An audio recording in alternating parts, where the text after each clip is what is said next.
The death of Abu Bakr al-Baghdadi in the course of an American operation can only harm the Islamic State.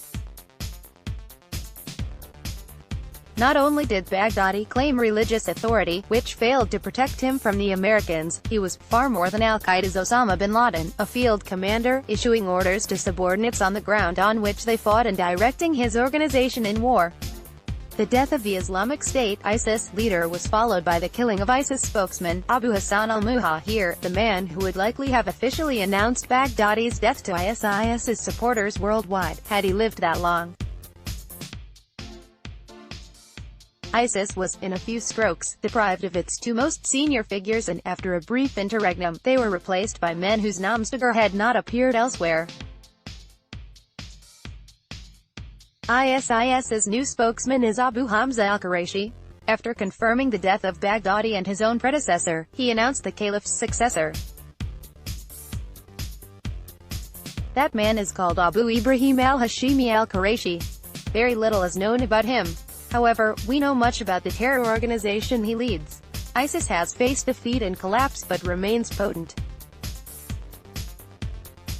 Though thousands of its fighters have been killed and captured, and some foreigners have left its ranks and returned home, it remains a significant presence in ungoverned spaces in western Iraq and eastern Syria. Some ISIS prisoners apparently escaped captivity during the recent Turkish military incursion, and ISIS has claimed bombings and terrorist disruptions. These ought not to be exaggerated, but this proves both willingness and ability to organize and to do harm. Amid talk of ISIS's defeat or resurgence in Iraq and Syria, the terrorist organization's global reach is less frequently discussed.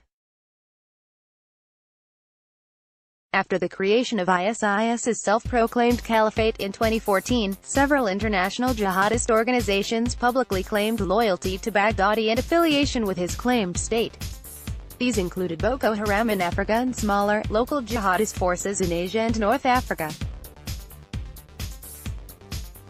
ISIS's global insurgent brand, as some call it, has lost two significant leadership figures in succession and may lose much ground as a result, but it remains out there in the world, and largely undefeated. The Philippines is an object lesson. Local jihadist groups and significant figures such as Snell and Hapilon by and large declared their loyalty to Baghdadi in 2014. After ISIS encouraged its fighters not to migrate to Iraq and Syria but to join its foreign wilayats provinces, foreign fighters traveled in significant numbers to the Philippines. The Islamic State of East Asia (ISEA) was met with ISIS's approval and support. The counter-terror campaign fought by the Filipino government has resembled the fight against ISIS Central in the Levant. A local force, with significant and direct support from the United States, fought a series of urban battles to defeat jihadist enemies. The Battle of Marawi shattered the city as did the battles for Mosul and Raqqa, but resulted in the defeat of the jihadists. ISIS and its ideological affiliates embrace other tactics aside from urban warfare. Jihadists use suicide bombings, both on their person and in vehicle-borne explosive devices, for warfare and propaganda. Those groups are largely autonomous, but their violent successes bolster the image of ISIS and its reconstructed leadership. Pavel Wojcik, a terrorism researcher and analyst, said of ISIS in the Philippines, they are capable of existing without ISIS sending them money, mainly because of resurgence of lucrative kidnapping for ransom. Also, they seem to have acquired some business that supplies them with cash. After spending Marawi loot, Philippine authorities have been struggling in recent years but are unable to stop the comeback of ISEA. Not only they are making multiple mistakes dealing with the aftermath of Marawi, a peace deal with major Islamist group is contested, but also, Filipino armed forces have problems battling major ISEA forces in Sulu and Maguindanao, Wojcik said. The Philippines is not an isolated story of franchised success for ISIS.